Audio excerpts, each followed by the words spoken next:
Je vous ai rédigé cette vidéo en vert. Bonjour à toutes. On va parler de comment être plus active au lit sans plus attendre. Vous en avez marre d'être des étoiles de mer, mes petits crustacés. C'est parti. Ça va vous donner plus d'excitation à vous parce que vous allez bouger plus et ça va transmettre plus d'excitation à l'homme parce qu'une femme qui est active au lit, bien sûr, c'est pas un poids mort et du coup, ça transmet beaucoup plus d'énergie sexuelle. Sans plus attendre, numéro 1, mais juste avant, je suis Fabrice Julien, coach et auteur, expert en sexualité, auteur de Dans la tête d'un homme au lit et aussi le guide de la bonne amante très connu. Donc numéro 1 et c'est parti en vert. Attention à ta cambrure, tu feras. Ta cambrure, elle est très importante parce que selon la cambrure que tu vas donner à ton corps, tu vas changer l'angle en fait de pénétration selon la forme du sexe de l'homme, selon même la forme de ton vagin, parce que oui, il y a des tailles et des formes différentes de vagin. Tu vas trouver le bon angle. Donc ça, tu ne peux pas le faire. Tu es 100% passif si tu attends que l'homme te bouge dans tous les sens. Toi, tu peux bouger ton bassin et trouver le bon angle. En plus, la cambrure, c'est super important, que tu sois en levrette ou que tu sois en train de faire une fellation ou dans n'importe quelle position. Il y a des femmes qui sont là à sucer le dos rond comme ça, c'est pas du tout sexy. Par contre, quand elles sucent comme ça, c'est très sexy. Donc faites attention à votre cambrure et aux angles de pénétration. 2. Conscience du pouvoir de ton regard, tu prendras. Que ce soit pendant un acte sexuel, par exemple pendant que tu fais une fellation, le défier, ou pendant qu'il te fait un cuni, le défier avec ton regard, ou que ce soit avant un acte sexuel, par exemple comme une invitation qui dirait « vas-y beau gosse, saute-moi dessus », le pouvoir du regard au lit, il est incontournable. Les actrices porno l'ont bien compris. Si tu as déjà regardé un film porno, tu verras que les regards des actrices sont super importants. Je suis d'accord qu'un film porno n'est pas une référence, mais néanmoins, ils sont basés sur comment faire monter l'excitation des hommes. Les hommes sont les principaux clients, donc ça, ils savent faire. 3. Apprendre comment bouger au lit sensuellement, tu devras. Il y a des femmes comme ça qui sont sur toi et qui te sautent sur la bite comme ça et on dirait des marteaux-piqueurs ou des choses comme ça. Et quand tu bouges comme ça, c'est déjà bien de bouger et je tiens à t'en féliciter, mais il n'empêche que c'est pas très sensuel. Tandis qu'il y a des femmes qui bougent sur l'homme et qui sont là et qui ondulent et qui posent leurs mains sur le torse et qui tournent comme ça et c'est beaucoup plus sensuel. Même en levrette, t'es pas forcément passive, tu peux bouger, tu peux prendre des bonnes cambrures, tu peux émettre des sons, etc. Donc c'est vraiment important d'être active mais sensuellement. Par exemple, mais sensuellement, c'est pas forcément superficiel, ça peut être des grognements, des cris, mais ça doit être vraiment comme ça, aller dans le sens de l'excitation.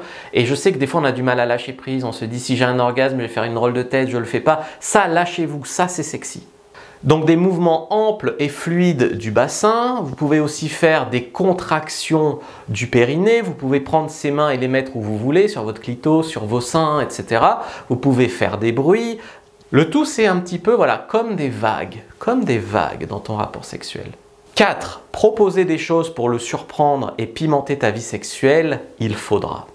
Alors là, c'est vraiment important parce que beaucoup de couples, vous le voyez, après quelques semaines, voire quelques mois de relation, oui, ils couchent encore ensemble, je veux dire, une fois tout par semaine, il y a une pénétration, mais c'est plus l'adrénaline du début, c'est plus comme au début. Tu as l'impression presque d'être pote ou coloc avant d'être amant. Il n'y a plus cette intensité du début, ça te fait plus vibrer, ça te fait plus les papillons dans le ventre comme au début, et il y a quand même un problème à ce niveau-là, c'est que la plupart des couples, oui, ils peuvent rester ensemble, mais ils ne gardent pas la flamme et il y a quand même un manque, ce qui peut amener d'ailleurs l'autre à se masturber beaucoup ou à te tromper par exemple. Donc il ne faut vraiment pas laisser ça s'installer. Et beaucoup de femmes ne savent pas comment s'y prendre parce qu'elles ne veulent pas passer non plus pour des filles extravagantes ou des salopes, mais d'un autre côté, ça les pèse aussi d'avoir cette espèce de vie sexuelle d'un entre-deux. Oui, ok, tu as des relations de temps en temps, mais ce n'est pas vraiment excitant ou satisfaisant comme ça l'était au début. Donc, qu'est-ce que vous devez arriver à faire? Eh bien, il faut arriver à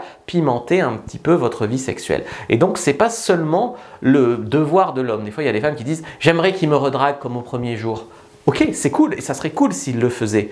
Mais vous, en tant que femme, au lieu d'attendre passivement que votre homme se réveille, qui arrivera peut-être jamais, qu'est-ce que vous pouvez faire pour finalement sauver la flamme dans votre relation? Et donc là, je vous ai fait une formation, donc 26 astuces pour pimenter votre vie sexuelle au lit. Vous la trouverez sur ma boutique fabricejuliensecret.com. Vous pouvez taper comment pimenter votre vie sexuelle et vous allez tomber dessus. C'est une formation vraiment pour aller en fait plus loin que le guide de la bonne amante qui t'apprend à être une bonne amante. Là, c'est vraiment comment pimenter finalement ta relation de couple pour qu'elle reste sur le long terme. qu'elle reste pimentée. 5. Être active et parfois le considérer comme un objet. J'ai pas fait en vert. Alors, ce que je veux dire par là, c'est que vous devez alterner des choses. Vous devez être parfois, ok, cette maîtresse soumise, mais parfois cette maîtresse dominante. Vous devez en fait alterner les rôles. Vous ne devez pas montrer qu'une seule facette de vous dans votre sexualité. Vous devez donc parfois être soumise, parfois être dominante, parfois être douce, parfois être sauvage. Et ça peut vraiment être dans le même rapport sexuel en fonction des positions ou entre deux rapports sexuels, etc. Donc il faut vraiment arriver à changer d'ambiance très rapidement, à offrir différentes ambiances. Ça, c'est très important. Après, je tiens à souligner ici que être active au lit, ça ne veut pas dire dominer. D'accord? On n'est pas là à s'habiller en cuir avec une cravache, quoique il y en a plein, ça pourrait leur plaire.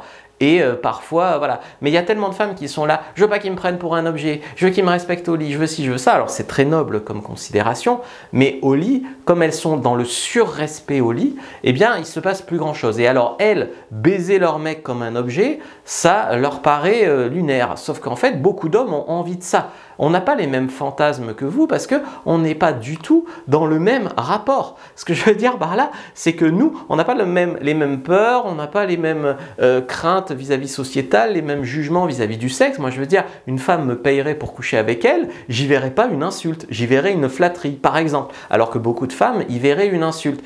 Donc là, vraiment, quand je vous dis que vous pouvez vous servir de lui, monter dessus et baiser comme un objet, moi, je veux dire, si une femme me disait « j'ai envie de te baiser et de me faire plaisir sur toi », eh bien, j'y verrais quelque part quelque chose de très excitant. J'y verrais pas une insulte, je suis pas un bout de viande, je suis pas un objet. Donc, ce qu'il faut arriver, c'est ne pas projeter sur lui tes craintes, tes peurs, tes jugements, etc. Te libérer de ça, et c'est comme ça que tu vas pouvoir sortir ta vie sexuelle de cette espèce de prison de verre, car beaucoup de couples, en fait, sont prisonniers dans une prison de verre. Ils sont là en mode « Non mais j'ai pas envie qu'il sache que j'aime la sodomie parce qu'il va penser que je suis comme ça, je suis comme ci. » Mais non, vivez votre vie sexuelle à fond, vivez-la à fond. Quoi qu'il en soit, je t'ai fait une fiche gratuite première dans la description de la vidéo, lien en commentaire épinglé, sur comment être une bonne amante, que tu sois en couple ou célibataire. Donc prends-la, elle est 100% gratuite. Et puis abonnez-vous et moi je vous dis à bientôt et que le dieu de la sexualité soit avec vous les amis.